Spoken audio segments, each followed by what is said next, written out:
Good afternoon, world enrichment. How's everyone doing, guys? Hope everyone is doing well.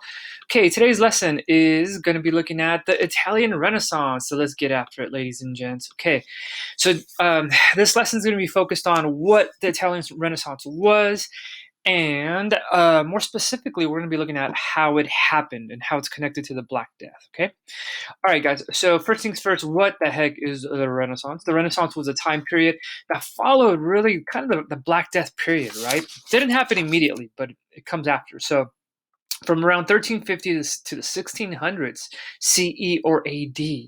Okay, now what is Renaissance? Renaissance is a French word that just means rebirth. So for my Spanish speakers, the word renacimiento would sound a lot like Renaissance, right?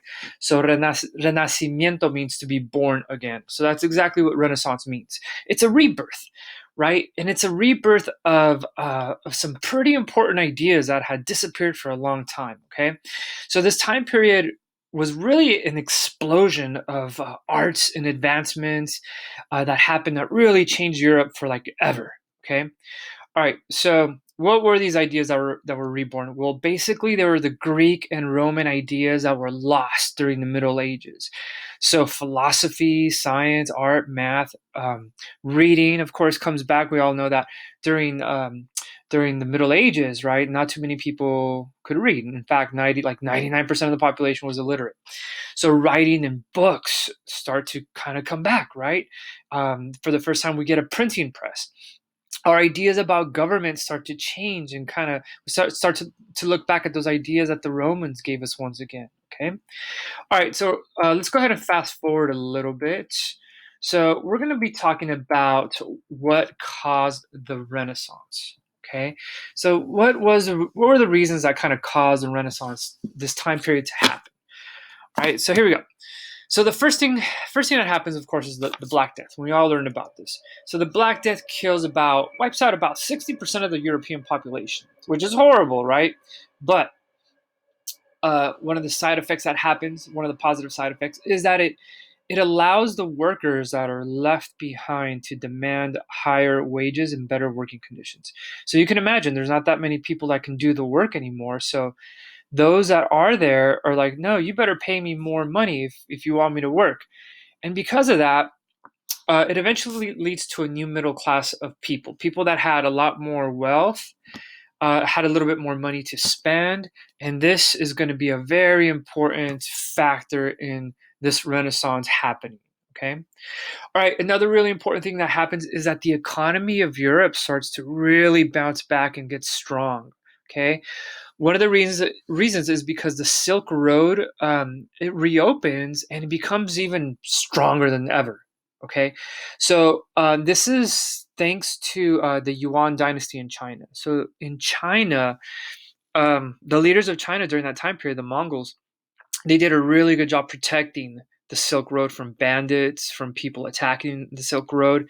And because of that, trade really flourished. Trade increased between Asia and Europe, and it led to a lot of wealth. Okay, it also led to the growth of independent trading cities. Okay, Florence is going to be the perfect example. That's where the center of the Renaissance happens. Okay, and with that comes other really important industries like banking. So banking becomes like a major industry, you know, in Italy, right, where the bank is able to lend money to businesses, so that businesses can open up and start, and people can borrow money if they need it, right? And again, this is all happening around Florence, Italy, guys. Okay, so this Renaissance, it's really important for us to know that the center of it is Florence. Okay, all right, we're looking at a picture of the Silk Road. For those of you guys who have forgotten what the Silk Road looks like, it was a large trading network. Remember, it's not just one road, although there were main routes. It was made up of a bunch of smaller roads and trade routes, right, that connected all the way from China, right, all the way to Venice, Italy over here, right? And goods were traded back and forth, which helped Europe come out of the Dark Ages and become a wealthier place. Okay. All right, so the center of this Renaissance, guys, was Italy. Okay, it was a really important city, and we mentioned again because of banking, and they were also really into clothing production, right? It was a really important center for textile production, for making clothes. Another important factor in the Renaissance happening was a family known as the Medici. The Medici family were a banking family that ruled Florence, in the 15th and 16th centuries. Okay, so they held power over Florence. And one of the things that the Medicis did that really helped the Renaissance to flourish or to kind of become even bigger was that they funded artwork. They had a lot of money, and they were able to commission artwork. They were able to pay artists to create art, which caused this big explosion of art to happen in Italy, right? Okay, so here is a map of this is what Italy would look like during the time of the Renaissance. Okay, it was not one united power, right? There was divided into smaller states or kingdoms, right? So we have like Naples down here, Sicily, Sardinia, and then Florence is going to be right here. Okay, so Florence was where all of this magic, one of the major centers of where this Renaissance was happening, right? Okay, now another really important factor for the Renaissance happening, guys, was the church, the Catholic Church. More importantly, is in that it became wealthy. So the church started to profit and started to make a money, right? And it started to become like a focus of the church. And because of that, the church would actually hire artists to make artworks for them, right? They would also make money by selling something called indulgence. An indulgence. What an indulgence is, it's a way of paying away a sin. So if someone did something bad, they could go to the church and pay this tax, kind of, right, to kind of be forgiven, right? And of course, this was very controversial for its time, and it actually eventually led to the Reformation. It led to the church to kind of like break apart almost, right? So kind of controversial.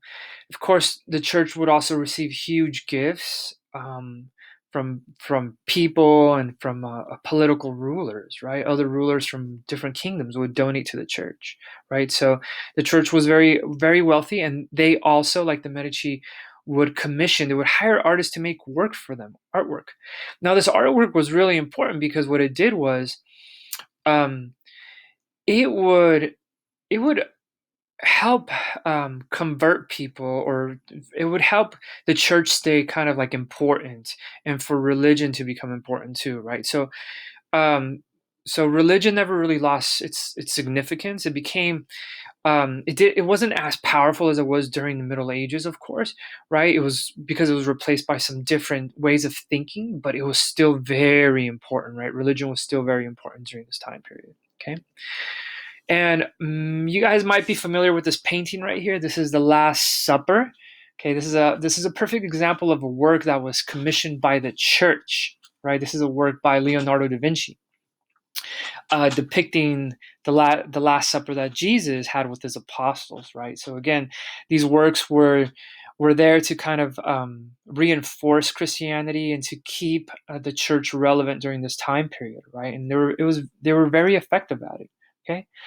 All right, guys, we're going to stop right there. So those are the major factors behind this Renaissance happening. Okay, in our next lesson, we're going to be looking at some of the artists behind the Renaissance and some of the thinking behind the Renaissance. All right.